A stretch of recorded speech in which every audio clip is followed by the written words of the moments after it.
les points communs entre juifs et berbères.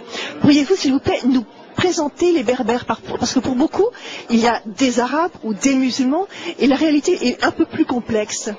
Effectivement, vous faites bien de le souligner. C'était donc un colloque en 2005 où nous sommes rencontrés sur l'histoire en commun, une grande histoire en commun des Juifs et des Berbères, puisque majoritairement les Juifs venus du Maghreb, donc les Juifs séfarades, sont pour 95% d'entre eux des Berbères. Et effectivement, notre histoire, les Berbères sont le plus vieux peuple du bassin méditerranéen. Ils sont naturellement antérieurs à l'arrivée des Arabes sur le territoire de ce qui est aujourd'hui le Grand Maghreb, et ils ont une langue, ils ont une écriture, ils ont un patrimoine culturel, ils ont aussi une pratique religieuse qui est très séculaire et qui est assez œcuménique, puisqu'ils ont d'abord été juifs. La tribu des Djerawa, qui était celle de la princesse Kaïna, qui était une berbère juive, a beaucoup marqué aussi notre histoire, y compris notre éducation. Ensuite, pour des raisons aussi que chacun connaît dans l'histoire, où les juifs ont été persécutés, certains se sont convertis au christianisme, et donc les berbères ont aussi hérité d'un grand penseur, en la personne de saint Augustin. Donc vous voyez que c'est un peuple extrêmement divers, complexe, et qu'on ne peut pas le réduire d'abord à ce qu'il n'est pas. Les Arabes sont un grand peuple et je les salue, mais les Berbères ne sont pas des Arabes. C'est comme ça, ce n'est pas moi qui le dis, ce sont les livres d'histoire. Et ce moyen d'un pays, comme moi je le suis en France, eh bien, avoir une double culture, être berbère, être franco-berbère, ça a du sens. Ça a du sens pour la République française, ça a du sens aussi pour les valeurs qui sont celles que ma communauté et ma mère, mes parents m'ont inculquées. Et puis ça a du sens aussi dans l'esprit que je veux développer avec mes concitoyens. Moi qui suis engagée politiquement, je me sens aussi extrêmement solidaire du combat des Juifs. J'ai l'impression, enfin je n'ai pas l'impression, je suis convaincue que c'est mon combat.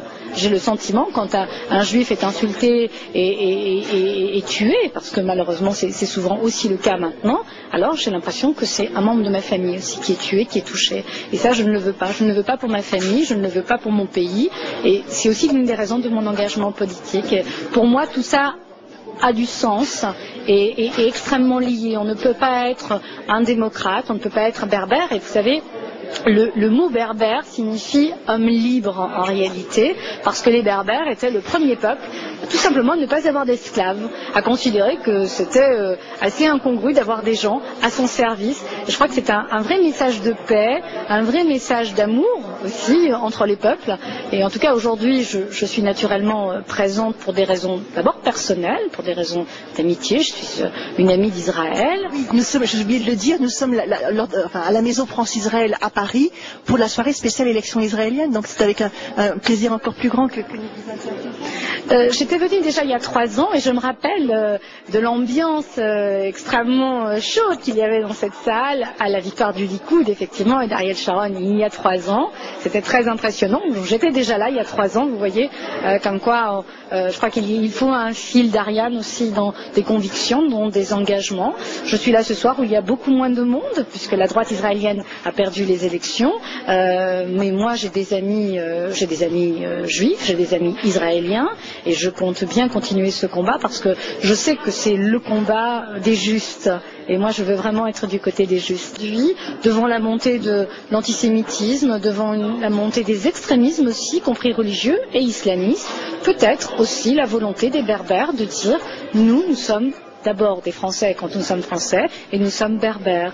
Pour un certain nombre d'entre nous, pour des raisons assez évidentes de conversion forcée ou dans l'histoire, ils sont aujourd'hui aussi musulmans, mais ce que je peux vous dire, c'est qu'ils ne se revendiquent pas comme tels, ils refusent même cette identité. Leur identité, elle est celle de citoyens français d'une part, et s'ils doivent en avoir une autre, c'est celle de berbères, et en aucune façon, en tout cas pas celle de l'islam. Et quant à réduire l'ensemble des berbères de France à l'islam, ce serait vraiment faire insulte à tous ceux qui ne le sont pas, puisque nous avons encore des chrétiens et des juifs. En l'occasion de vous rendre déjà en Israël, soit en tant que membre de l'UMP, soit en tant que simple citoyenne? Non, pas encore, mais pour moi c'est un grand moment. Alors je ne sais pas, c'est comme un peu une nuit de noces, on appréhende un petit peu. Je voudrais le faire. Je crois que les conditions optimales ne se sont pas présentées à moi. J'aimerais assez le faire avec des amis, mais aussi avec des Israéliens qui sont engagés politiquement sur le terrain, parce que mon engagement politique a aussi du sens envers Israël, et je compte bien, y compris dans tout ce que je ferai, et vous ne pourrez pas me prendre à défaut dans les mois qui viennent, être sur le terrain